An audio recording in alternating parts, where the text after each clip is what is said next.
Biz sürecin en başında bir oluşum meydana getirdik. Adını da İzmir Yaşam Hakkı Savunucuları koyduk. Şöyle bir planlamamız vardı.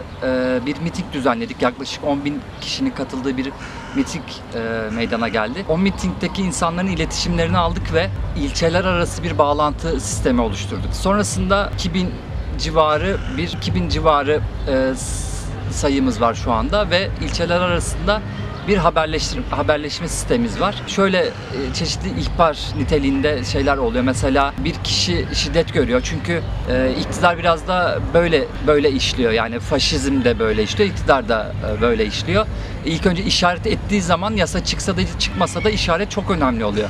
Yani sokak köpeklerini işaret ettiği an köpekler şiddet görmeye başladı. Bu köpeklere bakım sağlayan insanlar şiddet görmeye başladı. İşte destekler sunuyoruz.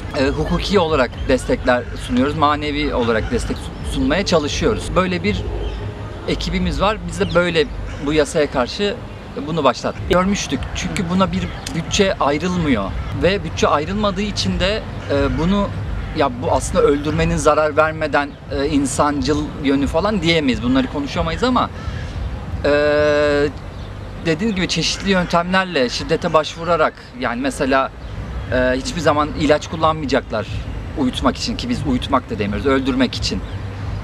Çünkü buna para harcamayacaklar. Kimse bunu istemiyor. Yani boğarak, kafasına vurarak, baltayla, canlı gömerek bunlarla karşılaşıyoruz. CHP sokakta hayvan görmek istemiyor, öldürmek istiyor. Biz bunu böyle düşünmüyorduk. Çünkü ilk başlarda kendileri bizleri davet ettiler. Toplantılar aldık, biz talep ettik, toplantılara katıldık. Hepsi, bütün yöneticileri, biz onları öldürmeyeceğiz, biz bunu istemiyoruz, elimizden gelen her şeyi yapacağız, haydi birlikte yapalım. Ve bizi zaman zaman da heyecanlandırdı. Acaba buradan bir şey mi çıkar mı dedik ama her seferinde maalesef yüzüstü bırakıldık.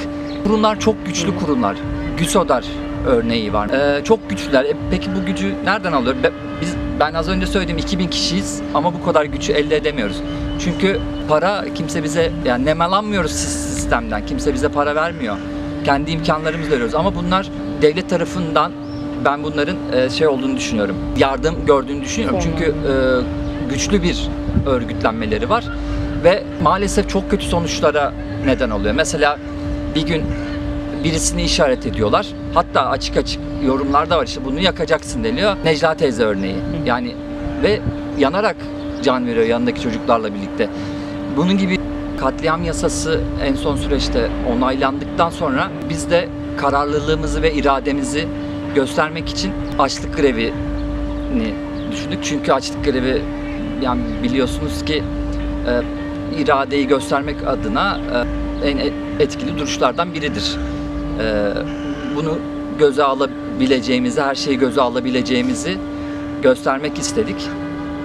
Biz 6 gün sürdü bizim açlık grevimiz.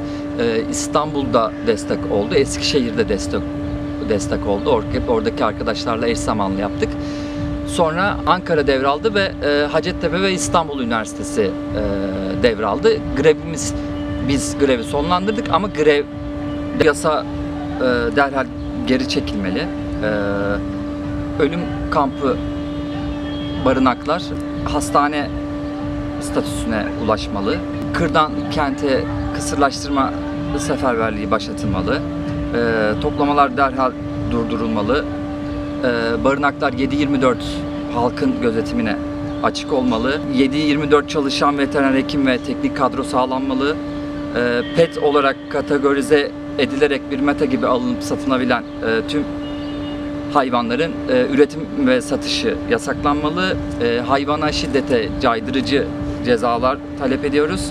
Bir de dediğim gibi bu GÜSODAR gibi oluşumlara karşı yaptırımlar uygulanmalı ve yöneticileri yargılanmalı.